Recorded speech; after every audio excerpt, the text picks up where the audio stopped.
I'm Nick Terzo, and you are listening to The Radical. Today's episode falls on the somber anniversary that is September 11th.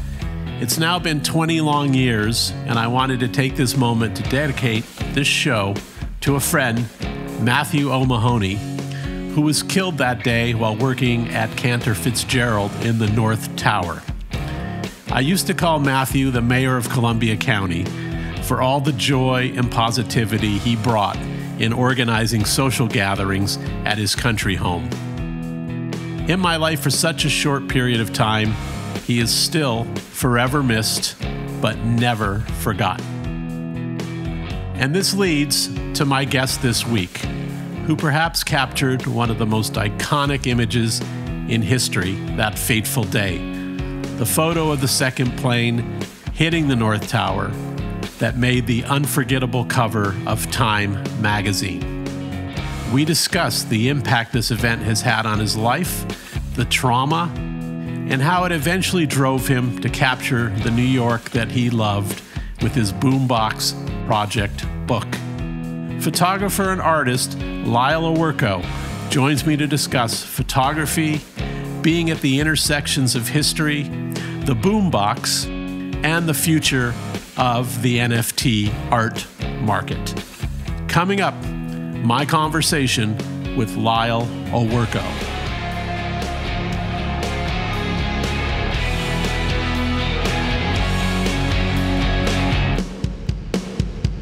Welcome, Lyle. We've got a lot to talk about. Let's get right into it. When you're working with a band and they produce an album and you're their A&R person and it's like you've all gone to war, you're war buddies, and that particular period of time is marked by that album. But then that band may break up 6-7 years down the road, and you may only keep contact with one guy out of the four that you were like brothers with. And I think that as you get older, the foundations that bring you together aren't always the foundations that keep you together. And also what camaraderie you had, say in New York, the Bowery in the mid 90s, you may have had camaraderie around CBGBs and Brownies and all these other venues. They're all gone now. And it's very rare that some of that camaraderie will still exist. There may be still that person who walks down the Bowery and goes, damn it, Stevie Cheebies used to be there. And they're still wearing the same outfit they wore 20 years ago. And then there's the other person who just walks down Bowery and they don't even think twice about CBGB's not being there anymore. That it's a John Varvatos store and they stop in there every now and then to get someone a scarf as a gift. Yeah. It's time changes people and people change with time and times move on. Yeah. And it's all like a book, right? Everyone says there's chapters and there's, different characters in each chapter of your life kind of and in your book. So they don't necessarily make it from chapter 1 to chapter 15, in a consistent way. So, well, anyway. Exactly. And this gets to our conversation, which is we hadn't talked in a little while. But then you notice that I was suddenly appeared in this NFT scene and people I hadn't heard from 10, 15, some 20 years because of my work being translated into NFTs and being a bit at the forefront of this new movement, they all reached out. And it was like you hadn't even missed talking to each other for a decade, because I think there's creative people that evolve with the times and they're always somewhat current. Like early in our conversation, you mentioned a member of the Nine Inch Nails and you look at Trent Reznor's transition into movie soundtracks and everything that he's doing and the music he's creating for the genre is incredibly current, incredibly vibrant, award-winning. And you're like, wow, the guy didn't even miss a beat. He went from Nine Inch Nails and scrapping it out with TVT Records to a very fascinating visual career with the directors he partnered with in the golden age of music videos, to then being part of the Beats transition to Apple. And then now he's writing music for incredible soundtracks. I don't even know the guy, but I'm like, wow, you just managed to stay current. Despite times changing, you evolving as an artist. And there's some people that just manage to do that. And I was really fortunate where I was seeing photo world transitioning rapidly and predicting it, especially when you look at things like Moore's Law, which predicts a silicon chip halving in price and doubling in speed every 18 months. You apply that to the technology of cameras, which evolved out of an analog device to a digital device, and then that digital device rapidly evolving so quick that a prosumer level camera rivaled the greatest pieces of gear used by professionals just merely 10 years earlier. And the prosumer level gear making someone an instant professional. And for me as a photographer, I had to stay ahead technologically. And so translating images into prints became super important. Like, it wasn't so much about taking great photos or perfect photos. It was taking photos that were relevant to my point of view of life and then translating them into a magnificent print.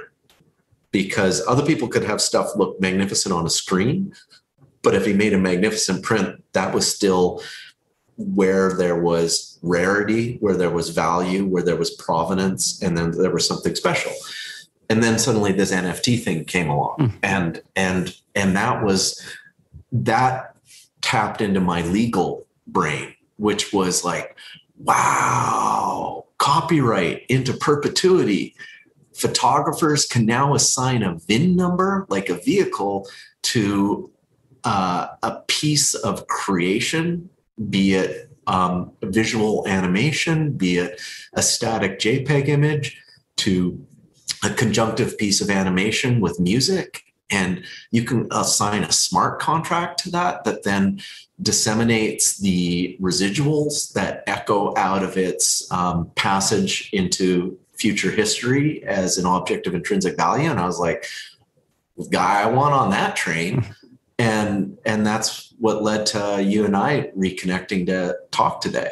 Right. And I want to talk, we'll talk because our lives have intersected, across a couple of your projects. It's always interesting. I feel like I was somewhat in the background for a couple of your evolutions, let's say. So I want to try to connect all the dots because you've had a career that's not a straight line, as I like to say. And it's multimedia, multi-medium in a way in my mind. And I think sometimes you've been way ahead of the curve, obviously. And I'm thinking when we first met, and you had a bit of a collective around the Compound, right? It was Compound, right? Is that what it was called at the time? Yeah, it was Scott Patinsky. And it was really interesting that you guys had this idea, which I think today would be hands down home run, multimedia, multi-everything studio.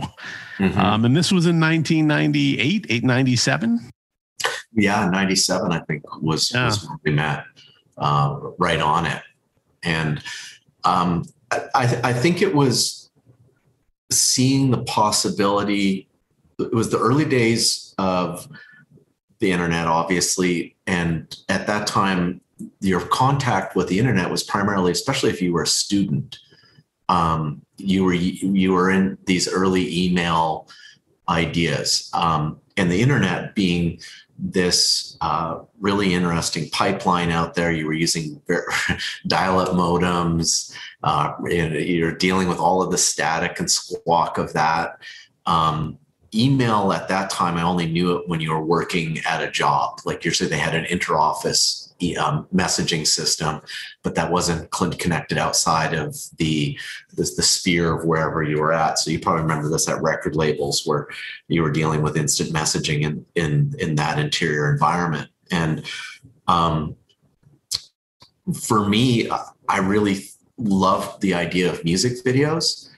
But one of the things that was fascinating is that creator didn't participate in the success of it. It was a work for hire idea. As a music video director, you did something for whatever budget you were given, and then you walked away. There was no ownership over it. Photography, on the other hand, was licensing, copyright, ownership, all of those things. And didn't make sense to me in the visual side that it worked. It also worked that way in the music industry, where authorship was a major part of the participation and creation of any type of song or music. And I was hoping to bridge that. And that's where the initial compound came about in 97 in New York, was the idea of a studio that worked where members not only were musicians, members were visualists. And you were part of the same remunerative backbone to that idea. Like if it was an album that you put out, there was a visual component that worked with it, and all members participated in it, much like a songwriter would. I didn't realize how naive it was to have that idea at the time. And I also didn't realize that how future forward thinking it was either. And it was also just at the beginning of the music industry becoming digital. Right. And that changed absolutely everything. But you guys were multidisciplinarians, right? I mean, you had the music, you were visually orientated. But who else, man? What did the other, there was a couple others. What did they, there was Rocky, was a guitar player and very much a very poetic individual. I wrote lyrics and found a lot of the beats that we were using. And then Scott really pulled all the music together to make sense with it. One of our great successes and failures is that while John Eaton was mixing some of our tracks at Daddy's house in New York, that which was Puffy's studio at the time, Biggie heard our music and he offered to buy our beats from us. And we were like, no, we got this thing, man. It's really cool. Like, I'm not selling to anyone. And now it's like, you know me, so you know I wouldn't BS you on that story, but it's one of my great failures. You were the first BeatStar and you didn't even know it. First BeatStar platform. Yeah. So Biggie tried buying my beats once, and we thought we had something better going on. Little did we know. But I still believe in the collective idea. I think that's the formation of me being in the wilderness the last 20 years and then stumbling into the NFT world. And then even though the NFT world's been through this, sway, this, that, what's like, it still hasn't touched ground on what the fundamentals I thought an NFT were when I first started and released work in the space, which is provenance, point of view, publication, perspective, all of those things. Because if those things exist in an object that you've created, why you need an NFT to give it value is it's not the inverse. You are bringing something of value to the NFT space, and the blockchain is enabling it to have a smart contract into perpetuity. It isn't that it's an NFT what gives it value. And there's a lot of stuff being pushed into the space, but I think it'll all be forgotten, much like kind of the trendy child toy of an era, until that kind of comes around another 20, 30 years down, and then it's real value in that, whether it's like the way we look at Pokemon cards or things like that, or old Teenage Mutant Ninja Turtle cartoons, or Teenage Mutant Ninja Turtle comics, or the way old comics or baseball cards are looked at. Like, usually in that time and space, they're throwaways. And then there's a time when there's a little bit of value to it. And then there's a time when there's no value to it.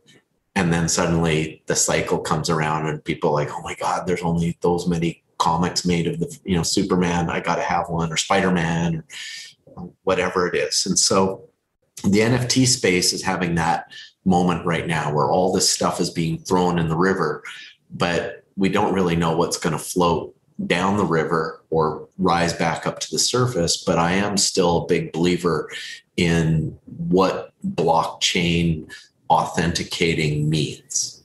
And that's exciting to me.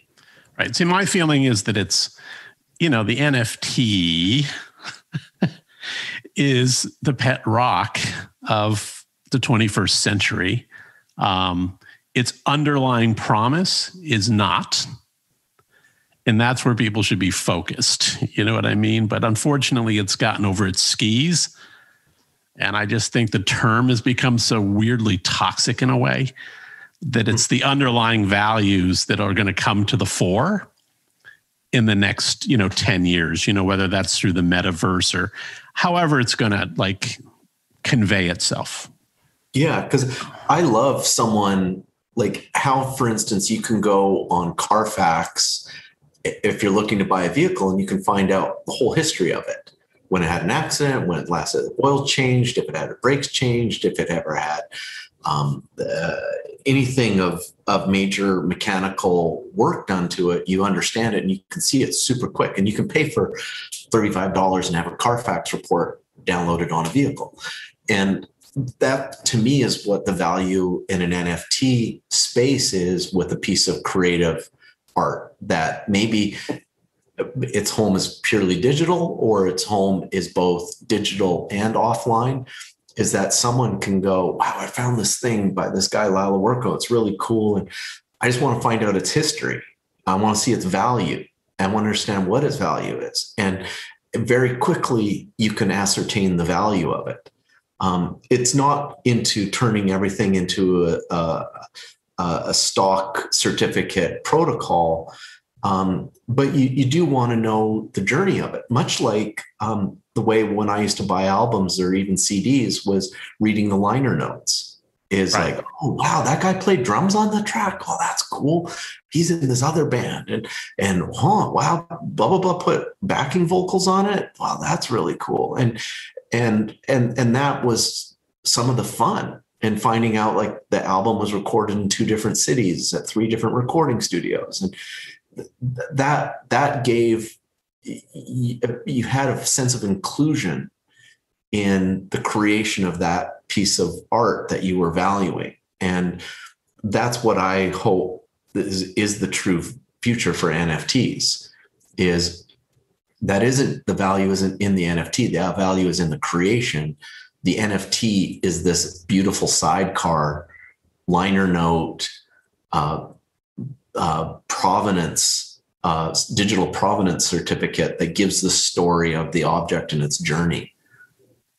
Right. And I think the other thing, we're tokenizing IP rights here, really, right? That's kind of what we're looking at.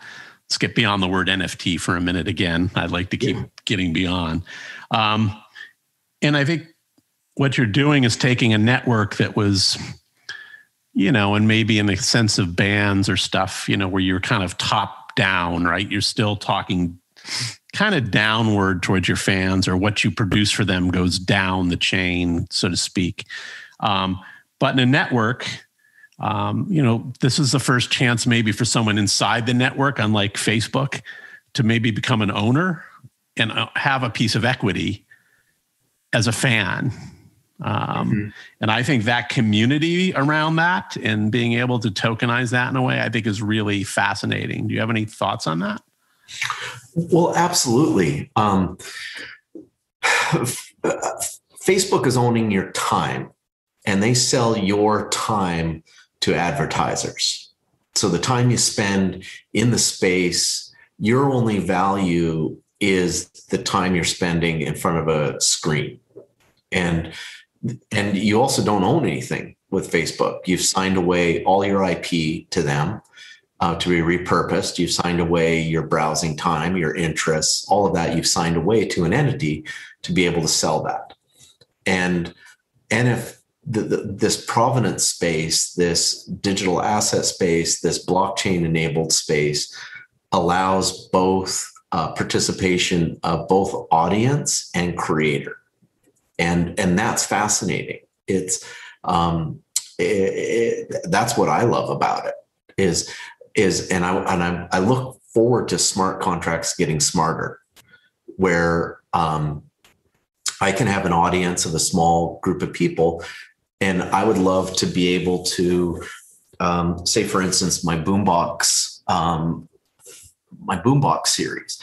I'd love to be able to airdrop a mixtape, say for the Memorial Day weekend, to the individuals that all own my augmented reality Boomboxes, and then they get something for their participation that's special to them, and only they get it because they hold that object, and I'm able to interact with that object. It's not just like me going out and tweeting out a thought or Instagramming out a thought or creating a raffle or, quick draft for those who were able to hit buy the quickest.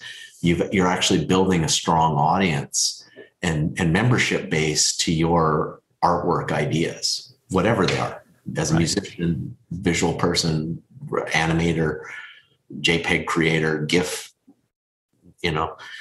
GIF god, like whatever,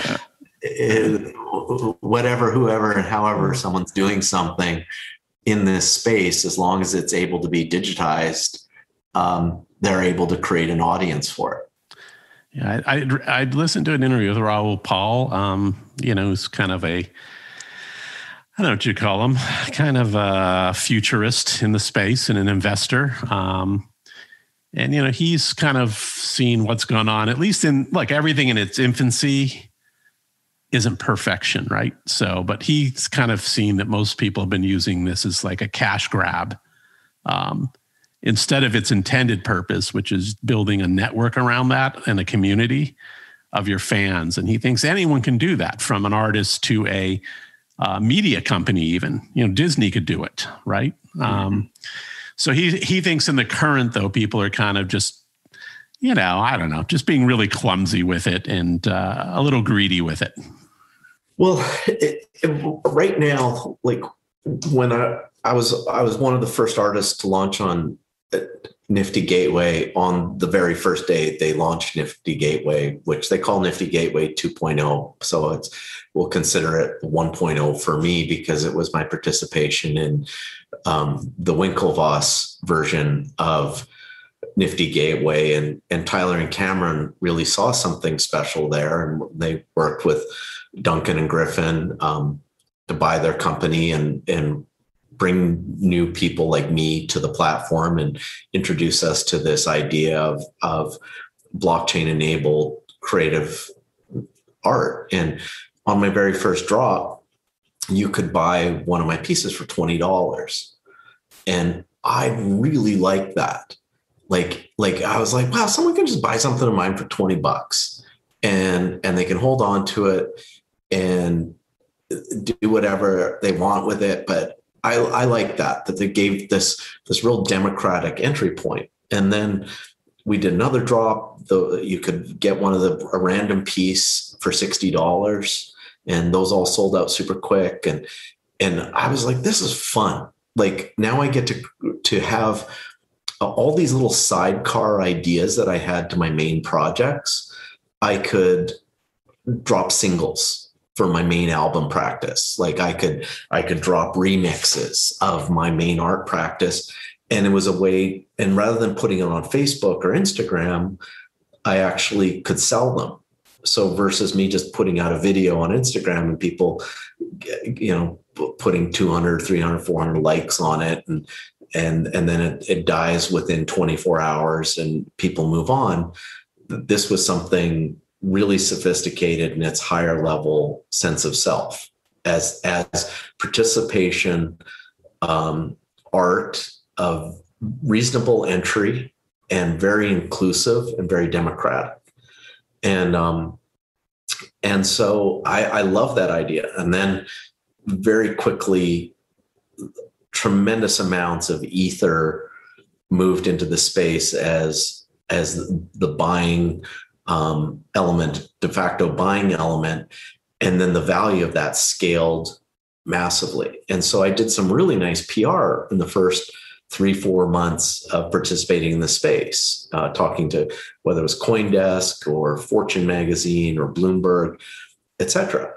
And then it's very quickly became not how interesting is your art, was how much did that sell for? How much? And there was, and then that's all the story was. There wasn't any talk about VIN numbers and enablement of artists and artists creating audiences for themselves, right? It just became, well, that sold for 3 million, that sold for 2 million, that sold for 70 million. And that became the story. And there was no discussion about the art anymore. And I don't know if you've seen the Fran Lebowitz documentary that she's in conversation. Yes, fantastic. Exactly. And she goes, so, I go to this art, I go to the auction house. I'm at, is it Christie's or Sotheby's, and they bring a Picasso out, and everyone's all quiet. And then the pricing goes up. And then finally the hammer comes down. It's like, $60 million or $100 million, whatever. I'm paraphrasing what she said. And then everyone claps. And she's like, shouldn't have we all just clapped when they brought the Picasso out? Because the Picasso was amazing. And she goes, instead, we all clapped for who paid the most to have that. And she goes, that doesn't quite make sense to me. And I was like sitting there with my wife, who's a painter, and we were I was dying laughing. I'm like, wow, it's so right. I said, this is just like the NFT space right now. Like, people are like, they don't want to talk to an artist that sold 100 things for $20 to 100 people who loved it for $20. They want to talk to the one guy who sold something for mega millions to one guy who bought it for mega millions. And that's Which ended up being a consortium, right? Or something anyway. I mean, whatever. It wasn't a fan thing or a... No, it wasn't a fan thing. So it's just like, it's like saying, talking about a great Rolling Stones concert that was paid for at a house in the Hamptons by one guy, like, right. And saying that was the greatest Rolling Stones concert ever. And it was like, what? There was 6 guys in the backyard, and they paid $50 million to the Stones to play in his backyard. Does that make it the best Rolling Stones concert ever? Or was it a free show that they did in Hyde Park in the 70s or Cuba, the greatest one that was free, Exactly. So there's a big line for me in the space right now between what is good, and what is press worthy, and used to work kind of even together. Like you could watch the provenance of an art piece go over time, trading hands, moving collections. You would have these stories that would go with a piece. Like, this painting was owned by a high school teacher who then took it to auction, sold it for $800,000, and it was picked up by this collector, and it went to this collection for 10 years and hasn't been seen before, and now it's coming out. And there was a flow to it and a storyline. And fundamentally, I want to see the stories come back. Like, why does this exist? Like, for instance, for the work I do in the NFT space, there's a massive story behind the existence of the pieces that traces back 2-3 decades to why those works exist and how they operate in the universe or micro universe of the Boombox Project, which the fundamentals of the Boombox Project is free speech, empowerment, youth, corrosion, debate, innovation, right? Innovation, freedom, boldness, loudness, all of these things. And that's what it's about. It's like, because the boombox was kind of an early internet device, and an internet device being something that connected people through media and technology. And portability, so, right? Absolutely. And so that's where all of this comes into play. So if I'm going to occupy this new atmosphere, I'm not giving up on the stories. It's like, I do talk to a lot of people who've had long-time art practices are baffled by it all. Others are one day I was driving down the freeway in LA, and one of the top selling NFT artists had his name written on the side of the back side of a Lamborghini. And I was like, well, that's the way the NFT world's going right now. Like, and I don't think you would have ever seen Picasso driving down the Champs-Elysees in a convertible Rolls Royce with Picasso written on the back. He didn't need to. Yeah. Dolly you might have, but I don't know. So. And one of the guys I worked with in the advertising world when I worked in advertising who had a huge impact on me is Ken Wyden. And Ken Wyden once said about a particular individual we were working with, he said, never dress better than your work. And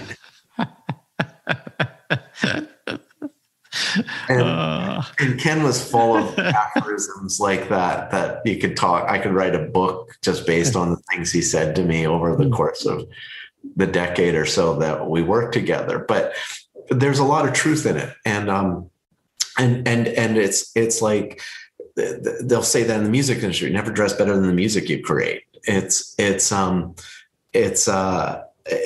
I was even reading this little anecdote the other day that I think was retold by Rick Rubin when they were working on the Traveling Wilburys, and George Harrison left the room and for a minute, and Bob Dylan leaned over to Tom Petty and said, you know, that guy was in the Beatles.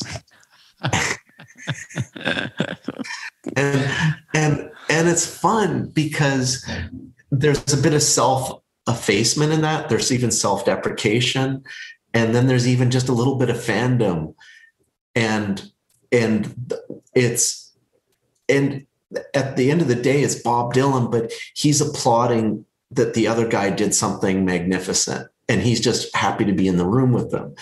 And he never said, that guy, you know, I heard he sold a couple 100 million albums. That's a much different comment than, you know, that guy was in the Beatles. There's a chasm between that. And I think that that's very quickly where in this digital art space, I don't even know what some of the art is saying, but the value is in, well, that sold for $10,000, or that sold for $100,000, or that sold at auction for $3 million.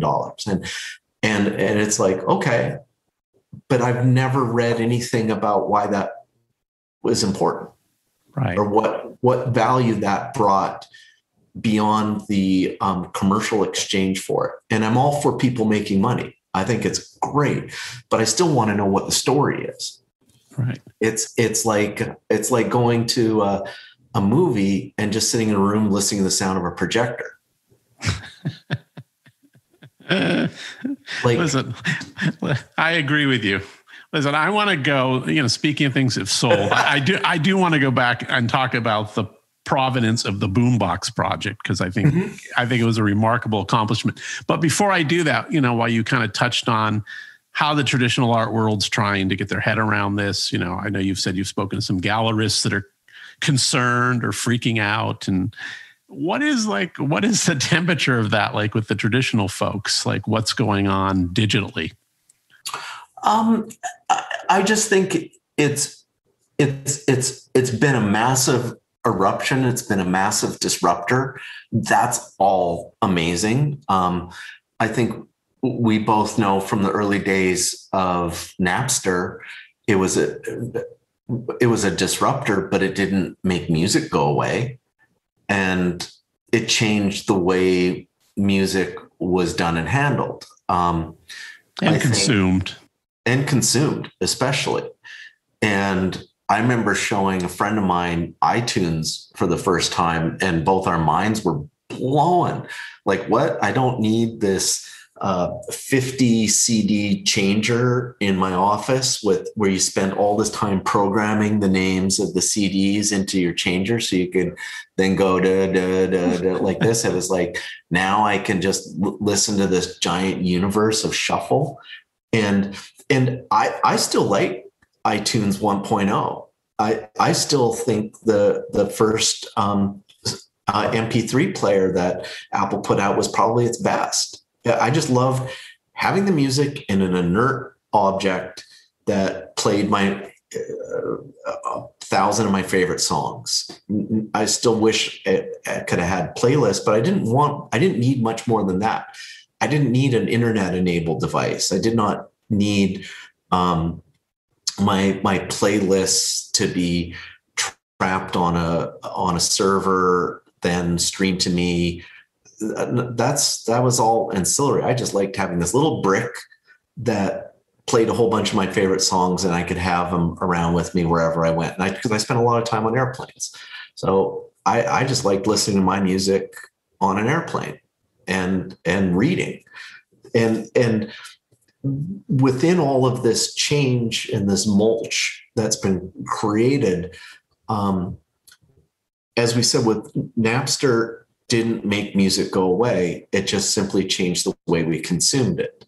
And music there's still so much great stuff out there. And I, last few days in the studio, I've been listening to Mike D's Echo Chamber on iTunes.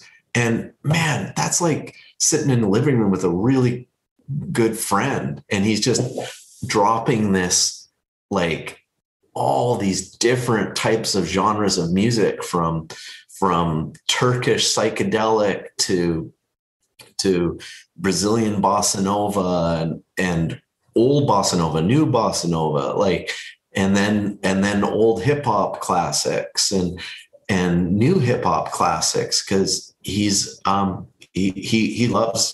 a pop culture music scientist. And that's what's special, is that in the hands of someone who is very adept at being a curator, it becomes magnificent at what they're able to do with it. And just like a film camera in the hands of a maestro like Vittorio Storaro as a cinematographer, the understanding of light and storytelling and composition and everything that comes into play, because he's been studying painting his whole life and studying great artworks and studying other storytellers' points of view, then the curation becomes magnificent. And that curation could be in the form of a film, to what like Mike D's doing with the Echo Chamber, where you're just like, wow, I'm like, wow, I just listened to the same show 3 times. Like, I've been working, I didn't realize it. I'm like, well, that's the 3rd time I've heard the Clash's Magnificent Seven in the last 3 hours. So I think I've got to change things here. And true story. And that's what I'm looking for in this new digital realm, is the maturity of curation. Who's guiding me? Much like great curated magazines were in the day, whether it was The Face or ID magazine out of the UK, to whatever was happening with like Cream or Raygun, or later on down the road with any other types of publications that had a real perspective to it. Let me ask you a real world thing. If I took one of my paintings or one of my prints or whatever you want to call them, it's a painting, right? Let's say I have a one of one of the cover of Rolling Stone of Nusrat Fateh Ali Khan. And it's one of one. There is no other. I've got it. I have it now. I'm not the artist. Can I turn that into an NFT? I mean, if I paid the artist a fraction of that, could I say that's now a digital NFT? Well, that's the entropy of this whole thing. And that's where we're going to have to, copyright laws are going to change. Copyright has never been assigned to the consumer. Like if I buy a Porsche, for instance, I buy a 911, which is a copyrighted design. I don't own the ability to reproduce that Porsche. I can hang on to it for 40 years in a barn and pull it out of the barn and be like, hey, everyone, remember these exist, this particular model existed? I've got one, and I could take it to auction and sell it and have that value returned to me in tenfold for that, because I held on to it because I was a collector. So being a collector of things is a little bit different than being the owner of a thing. And it's the same thing with baseball cards or comic books. Like, you could have Superman #1 and be the collector of it and own the value in its ability to generate a high amount of return from it as a collector, but you can't license that comic book to be a movie, or license the characters to become part of something out there, be it some sort of animated series or or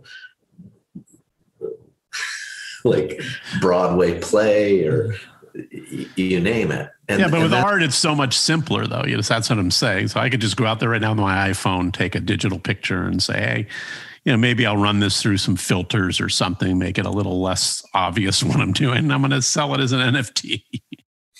Yeah, and you can do that. You're granted that authorship, and authorship has always been the major crux with a lot of the arts and copyright, you name it. And it's understanding, although our copyright laws have changed, there's still some things that are entrenched in different parts of history.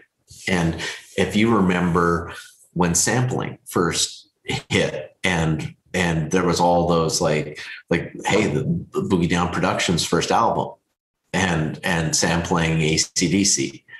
And how about Lou Reed, who won all those? People sampled him all the time. He has the biggest catalog of music, I think, from being able to claim stuff on sampling. There you go, and that's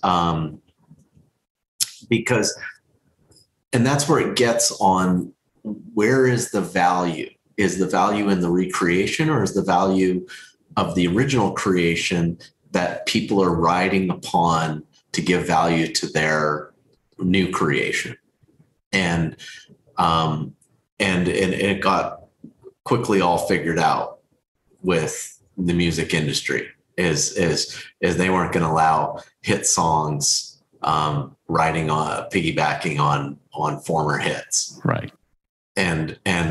But it was fun for a little while. Like, I remember Schoolie D, the signifying rapper, and sampling Led Zeppelin. Right. Kashmir. Dun-dun-dun, dun-dun-dun. And it was like, oh, this is so cool. Well, those, that got shut down pretty quick. And but it was exciting because it was new stuff for a little while, and then the rest got figured out. And that's kind of the way I feel like NFTs are in that space right now. Like, it's raw, it's exciting. There's rules are being bent. The innovation is sliding under the guise of possibly some copyright infringements here and there, but it's all moving super fast, and it'll all get figured out once the dust settles. And that'll somewhat happen, as well as like what defines digital art and what defines these objects of value. Right. I loved when I was turned on to Hen, the Terzo's art site, because there was these things you could buy for $10, $20 that were like super cool. And I was like, wow, this is what NFTs are like. Like if some of these other spaces are kind of like Coliseums, like Nassau Coliseum is one particular NFT space. The other NFT space is Madison Square Gardens, and the other is the Forum. And they're all these, one day it's a monster truck show, and the next day it's like a circus escapades, and the circus is 2 days later, and then there's the home team's game on the weekend. That's kind of what the major ones have been working at. And then when Hen was introduced to me, I was like, wow, this is like the CBGBs of the NFT space, like all these little cool indie bands, like just putting out cool shit. And that's what I was hoping the NFT space would be for quite a long time. It only lasted, I don't know, 6 months, like before it was like, and all these giant amounts of capital flowed in without seem to be any type of discretion of curation or point of view, other than monetizing these objects into extraordinary value very, very quickly.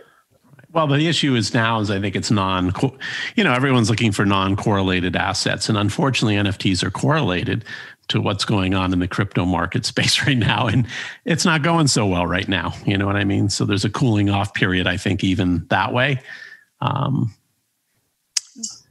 Yeah, keep it cool, kids. Yeah, keep it cool, man. So to the Boombox Project, which kind of defined you in a big chunk of your career. I guess I was there when you started just really with the book. What was your thinking around that? Like what was your inspiration to do that project? It was really simple. After a number of different types of accomplishments, of which you followed my career on for many years, the Boombox Project was fundamentally my love letter to New York City. So it was a love letter to a time, a place, memories, things that I caught the tail end of, especially when I lived off of Times Square in the mid-90s, which you were still getting the tail end of the large electronic shops and the peep shows and the grunge and all of that. But it was this magnificent, rich atmosphere of stuff, which is what a boombox is. A boombox is the fact that there's so many, like 10,000 different designs of them, that two bass speakers and a cassette player could be reimagined so many different ways is just beyond special. And the boombox really helped define an era of music for New York that, especially when you talk to people of that era. I'm a fan of the era, but I'm not of the era. And it was when Josh Schuss and Don Letts introduced me to Mick Jones from The Clash. And come on, like at Roseland after a big Audio Dynamite show, and they're like, you gotta go, come with us, we gotta meet Mick. He's looking, he can't wait. And you're like, I can't believe you're telling me this. Like, and then you go in this little back room and someone's like, you can't go back there. And they're like, no, we're taking Lyle to meet Mick. And then they're like, Mick, this is Lyle who did the Beatbox Project. And he's like, oh, that's magnificent. I love your book because you got it right. And he goes, what was so missed is that during this time when we were making this music, it was the new waves and the punks and the uptown people and the downtown people and the people from the Bronx, and we were all mixing in together, and we were sharing. We were hanging out at the Mud Club in Tribeca and downtown, and he went on about it, and that I'd even published images in the book that he'd never even seen before the Clash, and he was like, "Oh, it brought back so many memories," and you're like, "Wow, Mick Jones is telling me I got it right." So, I hope to even just get it half right, because it's a love letter. It's a book written about an era, a time, a place, and an object that brought people together, that didn't pull them apart. And the fact that so many amazing people, from Spike Lee to Adam Yauch, agreed to participate, and all the photographers of the era whose archives we dug through to find images that people just didn't know about, that brought it all together. Like David Byrne on the side of a airplane gangway holding a boombox about to get on an airplane. Like, come on, man. Like that says so much, because it shows how inclusive and democratic it was as an object. And then when you find out that all these musicians were like, "Oh, we always had one with us on the road because that was our recording studio." And we didn't have all these high tech, we didn't have laptops. So the boombox was the laptop of that generation. The boombox was so rudimentary that it guided you into the creation process in a very narrow path. Like, you had to have your idea together before you hit record. You couldn't just erase, scroll. You had to have your idea thought out. And then just reading interviews like Butch Vig talking about the first time he heard Smells Like Teen Spirit, and that Kurt Cobain recorded it on a boombox, and it was a cassette tape that he heard. And I like things that are raw and authentic and have a bit of history and patina to it. And that's what I wanted to feature, that it wasn't just a book about these devices, like, well, this one's got, this particular modulator, and this one has this, antenna structure, and this one has toggle switches versus this one has rotating knobs. That's not what it's about. It's about that this object empowered people. And that was what New York was to me, was a place that empowered people. So coming out of a period of disruption in New York City, post 9/11, into the crash of 2008. 2008 was when I got the book deal. Like, the stock market was melting down, and I got a book deal, which sounded like near impossible to pull off. But Abrams, bless their heart, signed the project, and my editor, David Cashin, said, "I don't want you to create a book on boomboxes. I want you to create the book on boomboxes, and I want it to be something that years from now is part of a school curriculum, is part of a college course, is a textbook and a manual and almost a blueprint. History book. Yeah, but it's also a guidebook to create your own scene. It's a guidebook that says, "Oh, well, this is how these people did it. You can do it another way." So it was an object of disruption, but that disruption was part of creating new things. And it warms people's hearts when they see it. And it was fun. I wanted some prints of it on my wall in my apartment in New York. And then now lots of people around the world want the same prints, and in different eras of their lives and for different reasons. It's not just about hip hop. It's not just about punk. It's all kinds of things, from country to talk radio to sporting events, where people are like, "Oh man, I was listening to, this championship game on a boombox while I was working in my garage, on my first car that I had in high school." And that's why that, and you're like, wow, it's so important to people on so many different levels. Or race car drivers who are like, yeah, a lot of them worked with an uncle or a grandfather or their dad on their early racing vehicles, whether it was dirt bikes or karts. And there was always a boombox in the garage, and of one size or another, but it was a really important device that generated heat and content and discussion and new music, and times you heard songs for the first time. And then when people wanted to record that song, and then they would wait for that show for that song to come on, and then they would hit record and capture that little piece of their favorite artist. It's so important. And so that was what I was trying to do with my art projects, is stop moments in time and freeze it on something that you would maybe consider very pedestrian, so that you looked at it in a new way. And you accomplished it. And here we are 13, 14 years after the fact, right? Where this is a nugget in your mind, 15 years, and it has a life. It continues to have life. Absolutely. And because it shows the importance of that objects as a part of our culture, whether people still own them now, that's to be debated. There's still people who collect them, which is remarkable and fun for them. But it's those things that provide real tactile moments of inclusion from your life growing up that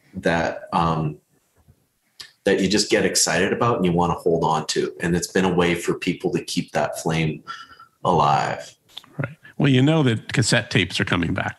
Yes. So I think you and I should definitely work on a boombox design and go get a license and have someone manufacture one for us. Let's do it. Because it's back. I can't believe we've now even skipped beyond vinyl and we're going to cassette tapes. Yeah, and that because that goes back to the talking at the beginning of this conversation about curation, and a mixtape is amazing curation because people would put mixtapes together for people to take them on a journey. You would give your friend a mixtape, be like, "Oh, you're going on a road trip? Okay, here, I'll make you a mixtape." And then you were like, okay, now I'm going to put this after this, and then I'm going to put the Johnny Cash version of "Hurt" after this, and I'm going to surprise them with like the kids show theme for 30 seconds off one of those TVT vinyls I have, and then it's going to break into Soundgarden, and then I'll finish it up with a real, Madonna track to mess with them, that I know that they're going to hate me for, but they're going to be singing to while they're driving their car. And that's where people are going back to linear entertainment in this nonlinear world. And that shows the power of curation, and it also shows the power of storytelling. With the lifestyles of infinite choices, we're becoming more fascinated with finite objects of delivery, and things that have layers of meaning to it. We're given so much information on a daily basis, but me, of all the things I read in the last week, and then just to read that little anecdote of Bob Dylan, it just stuck out because it was authentic. Right.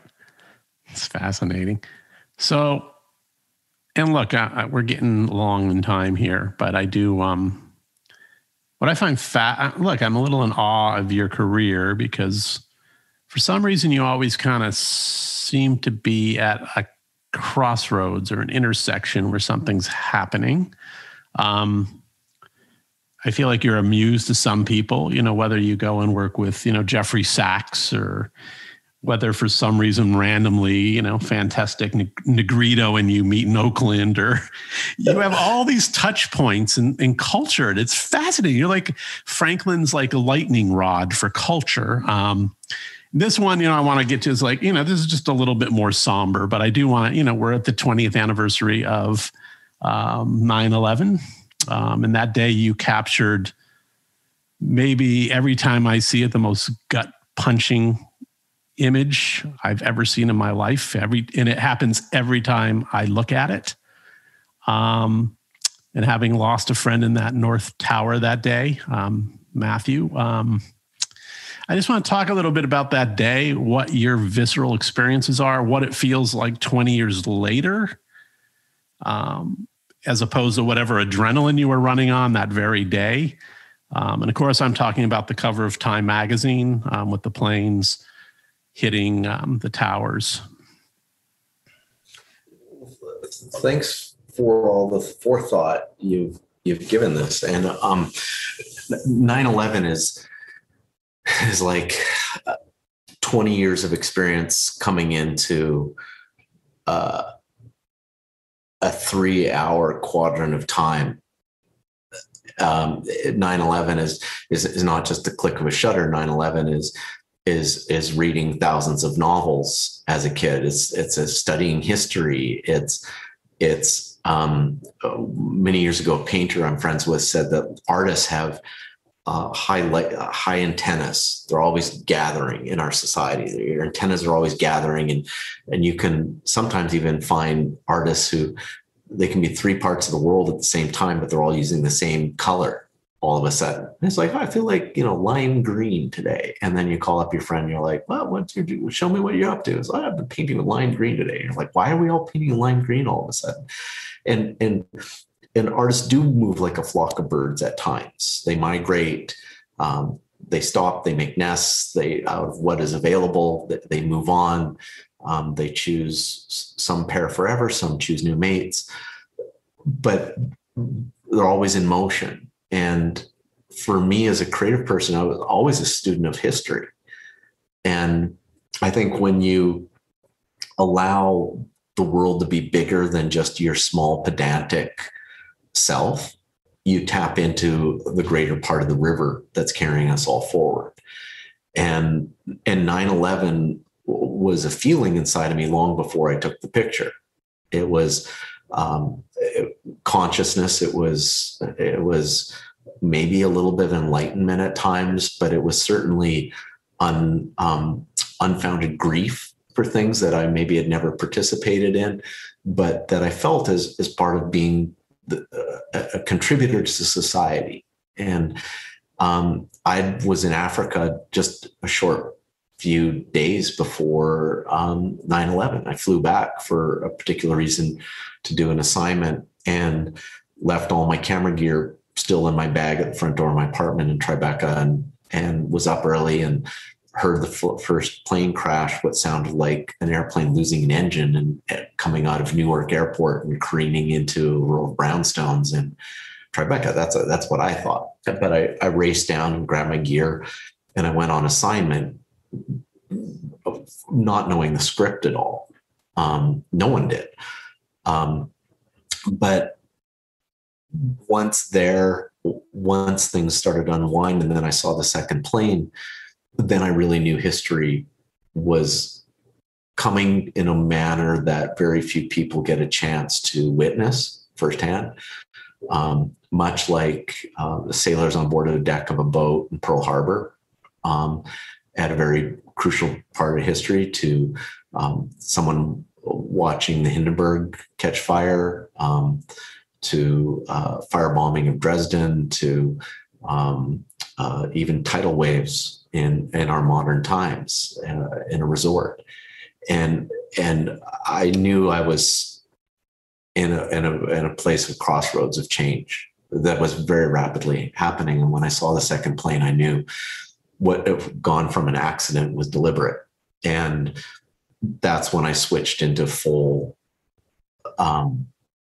recording mode to record the event in as most authentic way as I could. So you're saying, now can I interrupt for a minute? When you say, when I saw the second plane, you're just saying you saw something low in the sky coming. You had enough time to witness whatever maneuver that plane was making. Yeah, I saw the second plane. I heard it first, and then I saw it. And when I saw it, it dropped the shoulder, like it dropped one of its wings down, and then you immediately knew it was deliberate. And it was like watching a high apex predator going after prey. And that's when I made a choice, with knowing my camera, of which I at that point, it was a film camera that I'd shot thousands and thousands of pictures with, I knew that if I clicked the shutter at the plane going at the building, I wouldn't have a second shot of the plane crashing in the building.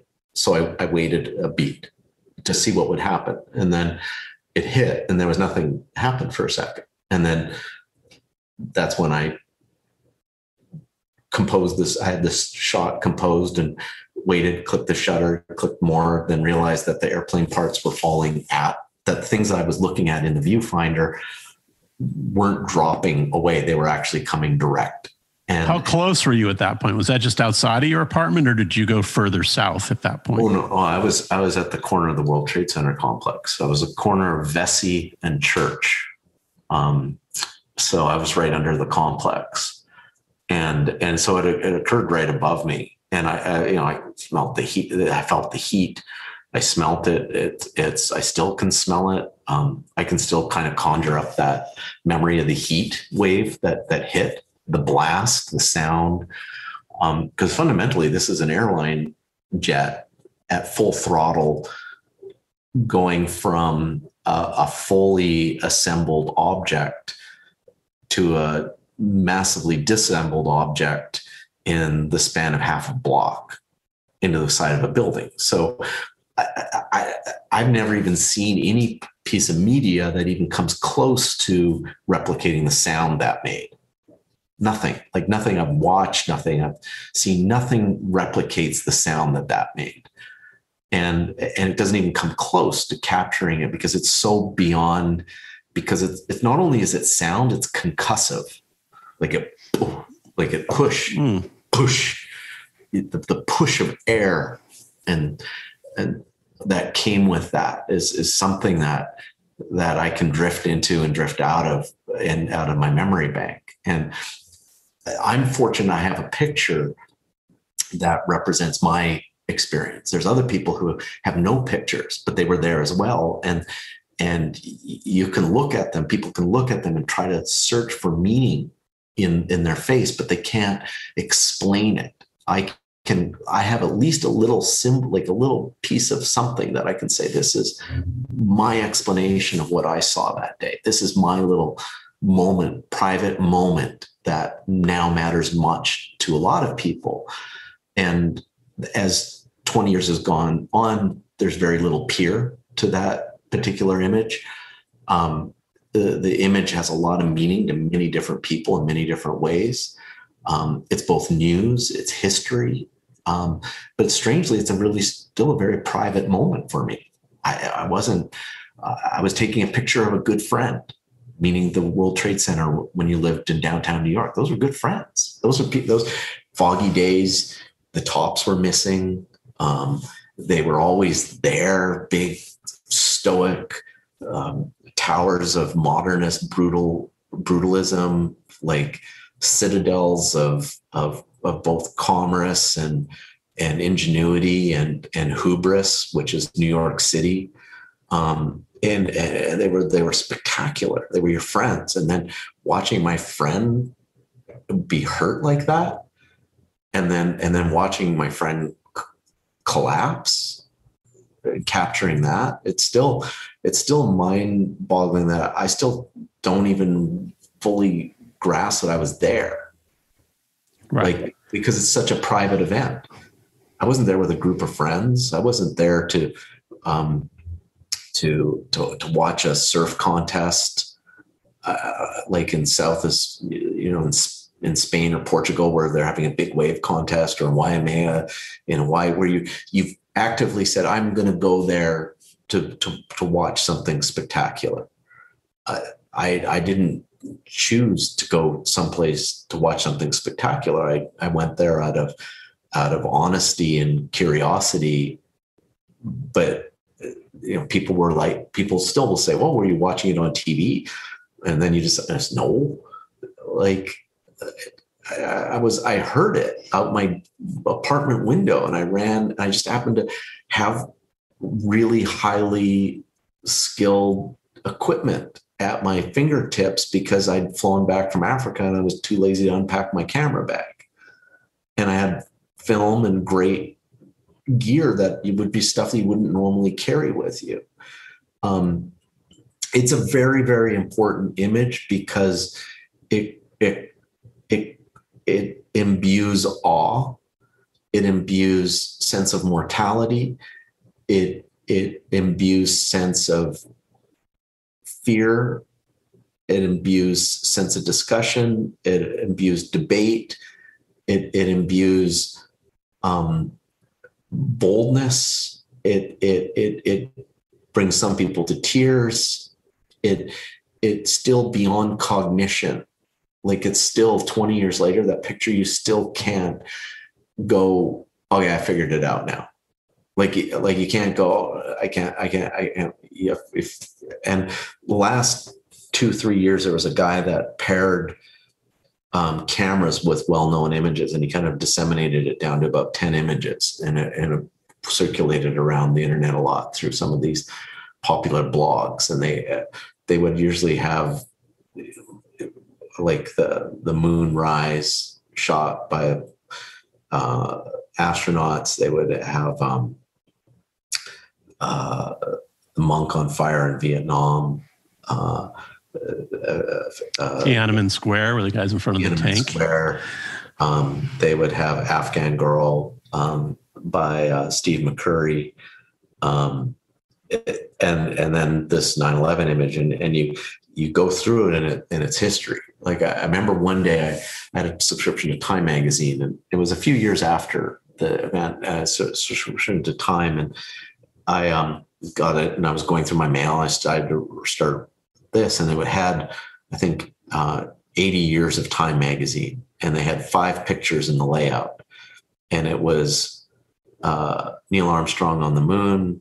It was the Beatles coming to America. It was my 9/11 image, and 2 others I can't recall right at this moment. And I remember being like, I grew up with that image of Neil Armstrong on the moon as a kid, and now this image is in that same area of discussion, and there was a profound sadness in my image, and then the profound awe of a little boy looking at Neil Armstrong on the moon, because I didn't grow up in America, and Americans were like, if the world was 5'4", Americans were 6'2", and had a buzz cut and a slide rule and a convertible, and they were going to do anything it took to be the best at anything that they set their minds to. And America was this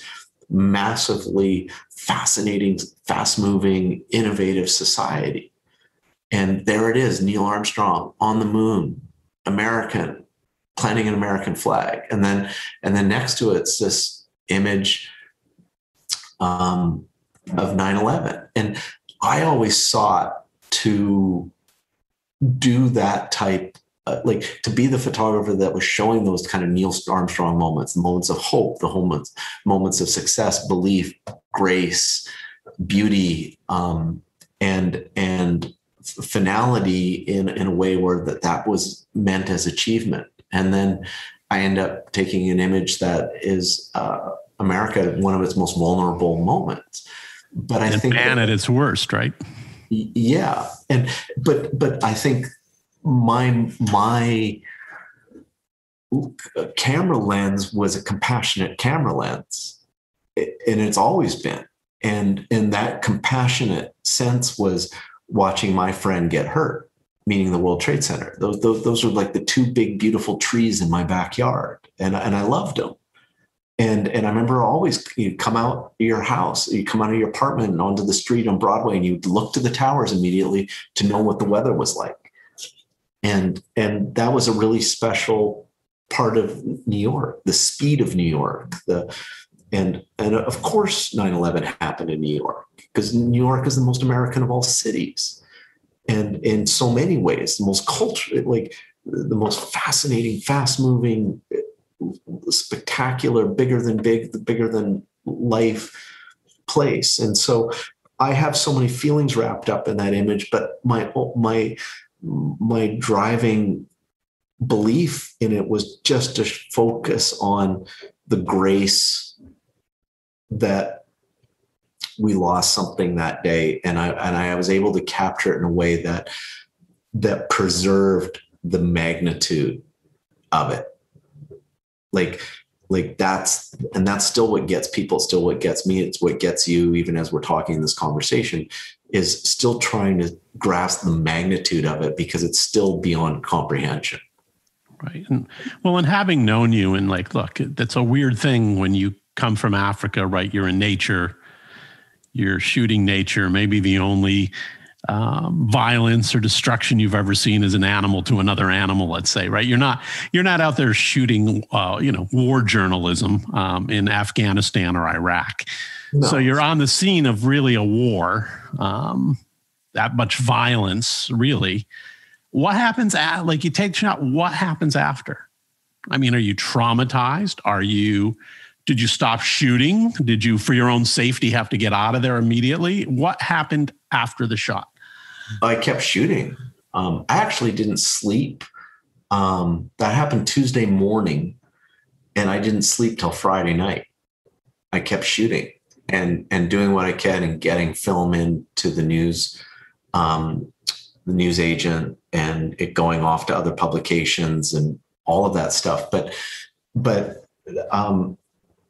it was summed up best by my dad when he said, I didn't raise a son to see the things that you saw, but I raised a son capable of seeing the things that you saw.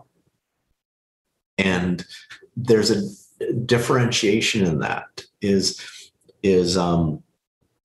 people who knew me as a creative knew me before then. They always knew that I was pushing the envelope. I was on the cusp of things. I was always interested in both humanity as it was as a news, and humanity as it was about creative expression, and that there was always a quest to have something that was truthful and authentic in all the work that I did. And so maybe I wasn't a war photographer, but I was definitely a photographer of humanity.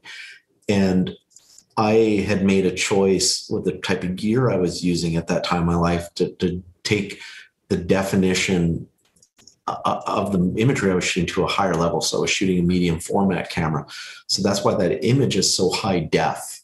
Like it was like doing something in 4K when everything else was 35 millimeter. And so the high definition of that still is what adds to its magnitude, which wouldn't have been a normal news photographer. Normal news photographer would have been at that time shooting 35 millimeter. So it would have been more grainy. It would have been less definition. It would have had softer edges. It wouldn't have felt, the color spectrum would have been a little bit more crushed and dense. And I shot on a medium format camera and transparency film, which gave it that extra definition. And I guess that's what we look for in artists in our world, is to bring extra definition to things that we can't find meaning in, or we can't find the path of voice in. And so artists bring definition, whether it's Neil Young going off in the forest of Laurel Canyon and writing Ohio in 20 minutes because he was reacting against the Kent State killings. And it's like he went out in the forest and Divine dropped that into his head, put it on in his fingertips. He wrote the song, went back in, played it for Stephen Stills and Graham Nash, and they're like, dude, like, and then they went and recorded the song, put it out, and they knocked their own song out of the top of the charts with this song. But they also knew it was so important, and you'll still listen to that song now, and we're 40 years or 50 years nearly past that event. And the song is still poignant because there was an authentic, high definition, artistic articulation that summarized the event for everyone.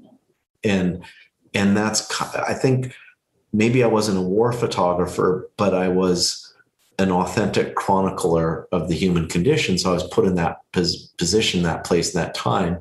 and had the fortitude and skills to summarize it for us. Because it's not my picture, it's our picture as a society. Right. And what I'm really asking is, I'm trying to, as a friend, separate you professionally into the human in that event. And like having spent 4 days immersed in hell and destruction, seeing things you would never dreamed you were going to see in your life. How did you as a human, how did you get a hold of yourself after that week went by? It's still trying. It's never, there's no baseline anymore. You're still disrupted.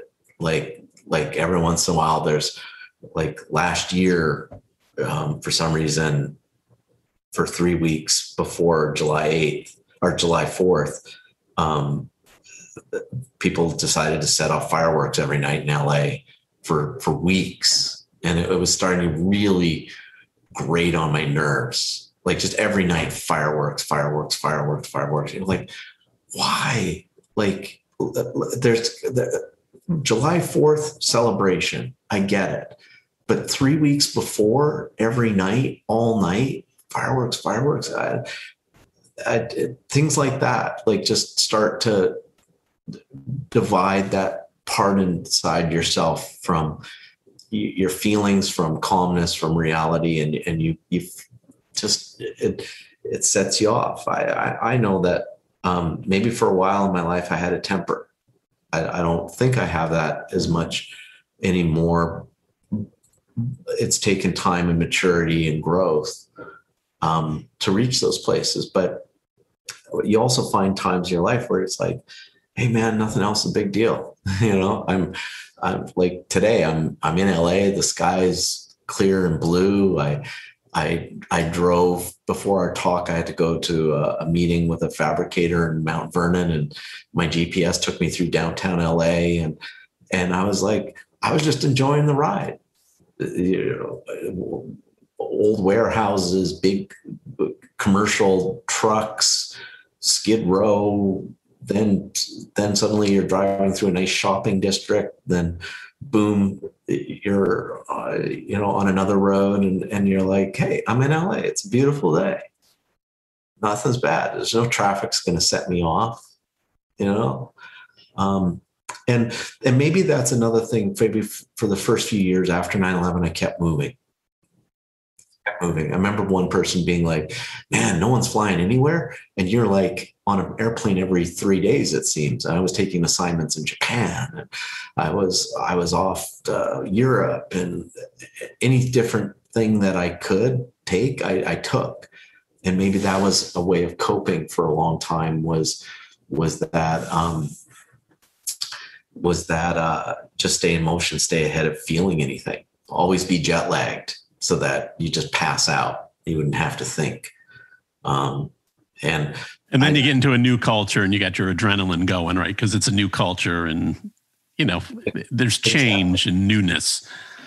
Exactly. So I think there's a decade of constant motion that came in the decade after. And then when finally the Boombox Project came into my life, that became a real nice way to exit that body of work from 9/11 being what opened the door, started every conversation when I walked in the room. And that was fun for me, because it was to take that path where I could have been defined as being part of the history of one of the darkest moments in New York, to suddenly everyone wants to talk about this really uplifting thing that I did that really is my biggest reaction to 9/11 is the big Boombox Project, because that was my path out of that experience and got to show my true feelings for New York, which was a great love and a joy and an annoyance and a frustration and all the things that go with it. Like even Spike Lee, when he wrote the foreword to my book, was like, Boomboxes, they were annoying. And it was like, man, when you're in Brooklyn and you're in a brownstone with, kind of thin wooden framed windows that were built 60 years earlier, and someone was walking down the road, blasting out the anthem of the week. Or in a subway car. Subway cars, yeah. And that's amazing when that happens and you're like, wow, like you're still like, it's like, that's really, but it was a fantastic object for people to state their presence. And you could disagree with it or agree with it, but it was a way to state your presence. And that's why it's so important. It's still so important. If my photographs were my way of stating my mortality and mortal perspective, the Boombox Project was a way for me to establish my presence. Right. I think it was your therapy, and you didn't even know you needed it. So, absolutely, and I think that's the goal with art. It is therapy. It is, and a lot of it comes from therapy. Great writers bleeding onto pages, great songwriters bleeding into microphones. That's where like Phil Collins talking about playing In the Air Tonight for Ahmet Erdogan, if I'm correct, and Ahmet being like, no, it's done. And he's like, oh no, I got to redo the drums and the programming has some hiss in it. No. This is it. We're releasing it like this. And then years later, talking to a friend who was going through a divorce, and I was telling him that Phil Collins wrote that song while he was going through a real, like a breakup, like a divorce, I believe, as well. And he's like, oh man, he goes, I listen to that song every night when I drive home in my car and I air drum and it helps me.